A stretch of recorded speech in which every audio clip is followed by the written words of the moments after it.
மணப்பெண்ணின் பிரத்யேகமான திருமணம் விவாஹா தி சென்னை சில்க்ஸ். சபரிமலை ஐயப்பன் கோவிலுக்குள் அனைத்து வயது பெண்களையும் அனுமதிப்பது தொடர்பான மறு ஆய்வு மனுக்கள் இன்று உச்சநீதிமன்றத்தில் விசாரணைக்கு வந்தன. தலைமை நீதிபதி சூரியகாந்த் தலைமையிலான 3 நீதிபதிகள் கொண்ட அமர்வு இதனை விசாரித்து முக்கிய உத்தரவுகளை பிறப்பித்துள்ளது.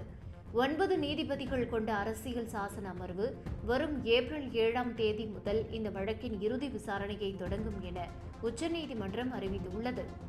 ஏப்ரல் 7 முதல் 9ஆம் தேதிக்குள் பெண்கள் நுழைவுக்கு எதிரானவர்கள் வாதங்களை முன்வைக்கலாம் எனவும், ஏப்ரல் 14 முதல் 16ஆம் தேதி வரை அனைத்து பெண்களும் நுழையலாம் என்பவர்கள் வாதிடலாம் எனவும் தெரிவிக்கப்பட்டுள்ளது. இறுதி வாதங்கள் மற்றும் தீர்ப்புக்கான நடைமுறைகள் ஏப்ரல் 22ற்குள் முடிக்கப்படும் என தெரிவிக்கப்பட்டுள்ளது. இன்றைய விசாரணையின் போது சபரிமலை பாரம்பரியத்தை பின்பற்றி பெண்கள் அனுமதிப்பதை கட்டுப்படுத்துவதையும் மறு ஆய்வு மனுக்களையும் ஆதரிப்பதாக மத்திய அரசு தரப்பில் தெரிவிக்கப்பட்டது. சபரிமலை ஐயப்பன் கோவிலுக்குள் அனைத்து வயது பெண்களையும் அனுமதிப்பது தொடர்பான மறு ஆய்வு மனுக்கள் இன்று உச்சநீதிமன்றத்தில் விசாரணைக்கு வந்தன.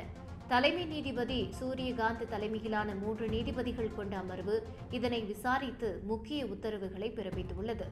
9 நீதிபதிகள் கொண்ட அரசியல் சாசன அமர்வு வரும் ஏப்ரல் 7ஆம் தேதி முதல் இந்த வழக்கின் இறுதி விசாரணையை தொடங்கும் என உச்சநீதிமன்றம் அறிவித்துள்ளது.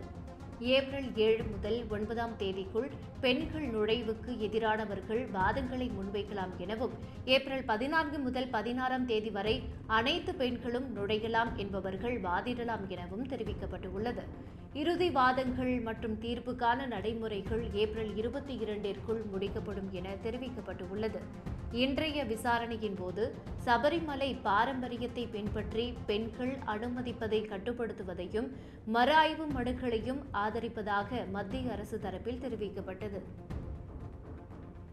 சபரிமலை ஐயப்பன் கோவிலுக்குள் அனைத்து வயது பெண்களையும் அனுமதிப்பது தொடர்பான மறு ஆய்வு மனுக்கள் இன்று உச்சநீதிமன்றத்தில் விசாரணைக்கு வந்தன. தலைமை நீதிபதி சூரியகாந்த் தலைமையிலான 3 நீதிபதிகள் கொண்ட அமர்வு இதனை விசாரித்து முக்கிய உத்தரவுகளை பிறப்பித்துள்ளது.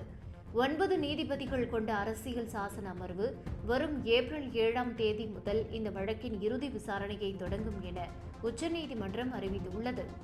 ஏப்ரல் 7 முதல் 9ஆம் தேதிக்குள் பெண்கள் நுழைவுக்கு எதிரானவர்கள் வாதங்களை முன்வைக்கலாம் எனவும், ஏப்ரல் 14 முதல் 16ஆம் தேதி வரை அனைத்து பெண்களும் நுழையலாம் என்பவர்கள் வாதிடலாம் எனவும் தெரிவிக்கப்பட்டுள்ளது.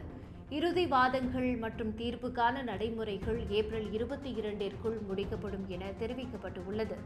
இன்றைய விசாரணையின் போது சபரிமலை பாரம்பரியத்தை பின்பற்றி பெண்கள் அனுமதிப்பதை கட்டுப்படுத்துவதையும் மறு ஆய்வு மனுக்களையும் ஆதரிப்பதாக மத்திய அரசு தரப்பில் தெரிவிக்கப்பட்டது.